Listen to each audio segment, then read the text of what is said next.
अब कोई अगर आप ही से पूछ ले कि जनाब सहाबाए किराम अलैहिम रिदवान ने क्या मीलाद शरीफ मनाया है, तो आप उसको क्या जवाब देंगे? यानी आप क्यों मनाते हैं जब सर प्यारे आका सल्लल्लाहु तआला अलैहि वसल्लम हर पीर शरीफ को रोज़ा रखते थे।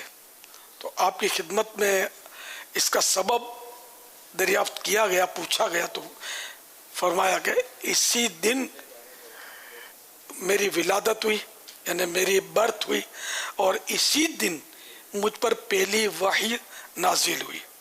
तो ये कि प्यारे आका सल्लल्लाहु तआला अलैहि वसल्लम अपने हर पीर को रोज़ा रखने की वजह योम विलादत भी बताया।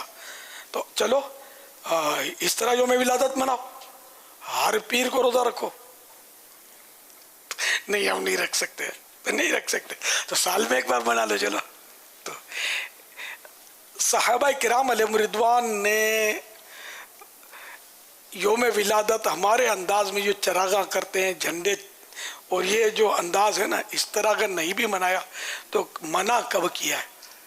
तो शरीयत में जब कोई चीज़ शरीयत से ना टकराती हो और शरीयत जिसको मना ना करे तो वो जायज़ होता है। सहाबा किराम ने ये लेंथर की मस्जिदें, सरिये, सीमेंट और ऊंची ऊंची मस्जिदें कब बनाई थी, पंखे कब लटकाए थे, एसी कहाँ लगाए थे मस्जिदों में, माइक पर अजान, यानी हज़रत बिलाल हबशी रज़ियल्लाहु तआला अन्हु ने अजान से पहले दुरूद शरीफ पढ़ा था नहीं पढ़ा था, इस पर तो झगड़ा करते हैं लोग।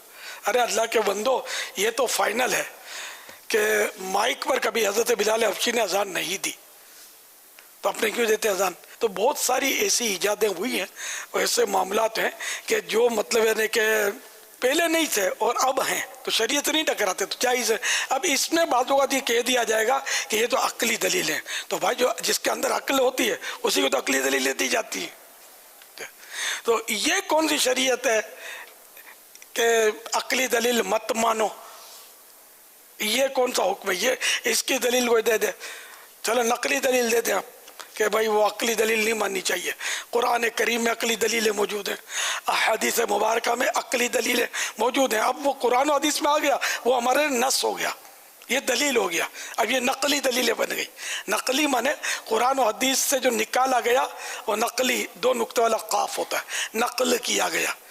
हम नकली दूसरे माने में लेते हैं, आर्टिफिशियल, है ना, नकली। यहाँ ये मुराद नहीं है। तो ये तरह तरह की अपनी अपनी लोग मंतिक़ें झाड़ रहे होते हैं, और सीधा सीधा जश्न विलादत मनाओ, इंशाअल्लाह मज़ा ना आए तो पैसे वापस। और सहाबा किराम अलैहिम रिदवान ने मिलाद शरीफ मनाया कि नहीं मनाया, इसको ज़रा देख लें। हज़रत सैयदना अमीर मुआविया रज़ियल्लाहु तआला अन्हु फरमाते हैं, रसूलुल्लाह सल्लल्लाहु तआला अलैहि वसल्लम सहाबा किराम की एक महफिल में तशरीफ़ लाए। सहाबा किराम अलैहिम रिदवान से इरशाद फरमाया, किस चीज़ ने तुम्हें यहाँ बिठाया है? सहाबा किराम अलैहिम रिदवान ने अर्ज़ किया कि हम यहाँ इसलिए बैठे हैं, यानी ये महफिल सजाने का मकसद ये है कि हमें अल्लाह ताला ने दीन इस्लाम की जो दौलत अता फरमाई है और आपको भेजकर हम पर एहसान फरमाया, इस पर इसका जिक्र करें और उसका शुक्र अदा करें। तो प्यारे आका सल्लल्लाहु तआला अलैहि वसल्लम ने फरमाया, अल्लाह की कसम तुम सिर्फ इसीलिए बैठे हो? अर्ज की, अल्लाह की कसम हम सिर्फ इसीलिए बैठे हैं कि दीन इस्लाम की दौलत और आप सल्लल्लाहु तआला अलैहि वसल्लम की आमद, यानी तशरीफ लाने की नेमत उज़्मा पर अल्लाह का शुक्र अदा करें। इरशाद फरमाया, ए मेरे सहाबा, मैं तुमसे कसम इसलिए नहीं ले रहा कि मुझे तुम पर शक है, बल्कि मामला यह है कि मेरे पास जिब्राईल अलैहिस्सलाम आए और मुझे खबर दी कि तुम्हारे इस अमल पर अल्लाह ताला फरिश्तों पर फख्र फरमा रहा है। ये रिवायत नसाई और हाकिम वगैरह ने बयान की है।